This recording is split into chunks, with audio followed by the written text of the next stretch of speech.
What's up, Mufu fans? Sorry for the noise outside.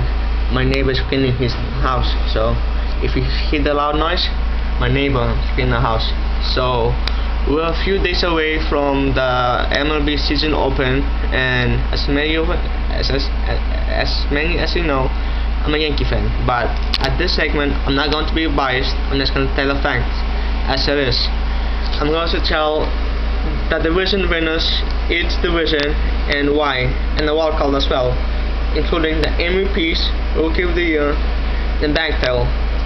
So let's start in the NL East, where we have about 3 team race for the NL East. We have the Braves, Phillies, and the Marlins, if you want to consider the Marlins as a third team. Maybe the Mets, if they're still healthy. I'm picking the Philadelphia Phillies, no doubt about it, because they've been to back-to-back World Series, winning one, losing one. So I'm picking the Phillies to win the NL East. That's because of the experience. They're picking everybody back, including Roy Halladay, probably the top 3 pitchers in the whole baseball.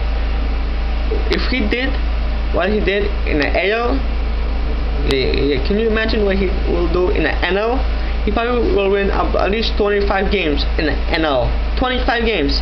Now, I might be wrong, but Roy Halladay is one of the best pitchers out there on the market right now. So don't be surprised if the Phillies win the East by more than 10 games. Let's move on to the NL Central. The NL Central it doesn't have as much teams as the divisions have. So the Cardinals will win the division, but you better watch out for the Cubs and the Brewers. But I'm picking St. Louis to win the NL Central. Now the NL West is a tough one, because you never know what you're going to expect in the NL West. Every day, every week is a little different. So I'm picking the LA Dodgers to win the NL West. Yes, I know the Dodgers, but the Rockies, I don't know if they have the talent to win. I'm not saying they won't win, but I'm saying the Dodgers will win just because of their talent in a margin win over the Cardinals and the Giants. But don't be surprised if the Rockies or the Giants win the division. But I'm going with the Dodgers. For the wildcard in NL, it's going to be between the Braves, Rockies, and the Giants or the Cubs. I'm going to go with let's say the Cubs. Hey, you never know. They're the lovable losers, so I'm going with the Cubs. So there you have it. Phillies as the NL East, the Cubs as the NL wildcard, St. Louis as the NL Central, and the LA Dodgers the NL West. Let's move to the AL. The AL East, probably the best division in baseball. You have Boston, New York, Baltimore, Tampa, and Toronto. Now Baltimore and Toronto might not have the power as Tampa, Boston, and especially New York, but don't be surprised if Baltimore steps out and has a major turnaround. They have a lot of young prospects, a catcher, first baseman, third baseman. They have a lot of young players, so don't be surprised in the next few years to see Baltimore back in it. But I see the Yankees winning the AL East just because of their experience, players, payroll. They have probably the best 1 through 4 starters you can buy. Well, half. I'm not saying you buy, sorry. But they probably have the best 1 to 4 starters. Phil Hughes, the number 5 starter, he has to prove himself to me. I don't know what he can do, but I have to see what he does.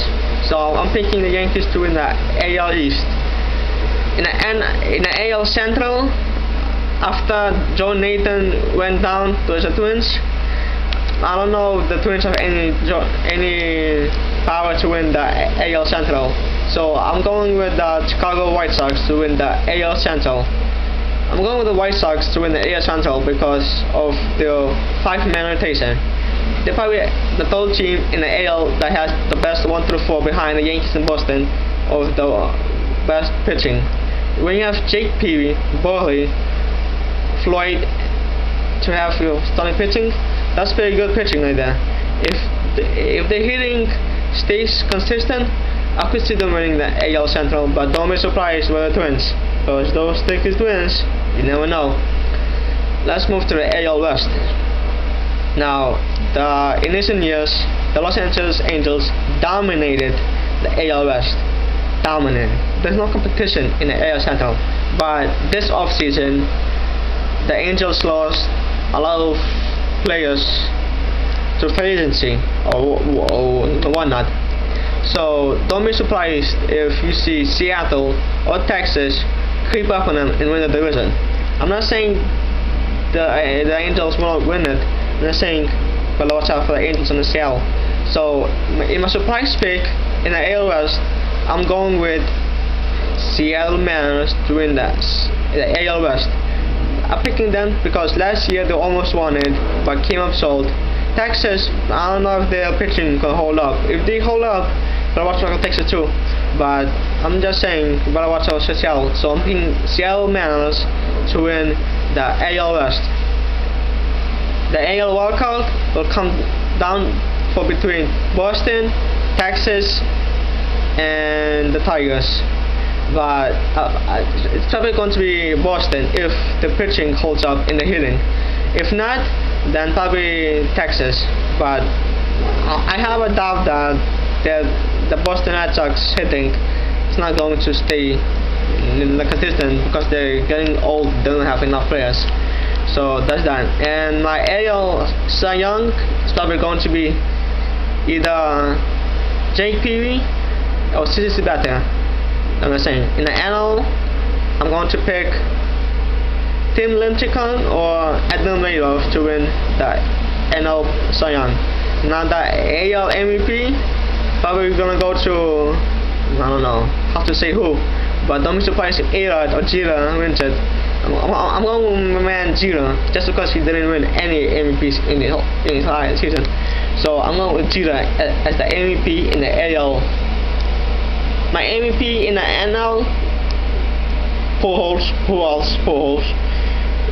There's no competition except for maybe Ryan Howard or some other people, but don't be surprised if Albert Pujols has another monster year this year. Plus, he has a batting coach of Mark McGwire.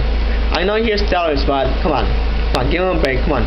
So, there you have it, folks. That's my division by division roundup. Hope you liked it. If you don't, leave a comment and we'll argue it later, people.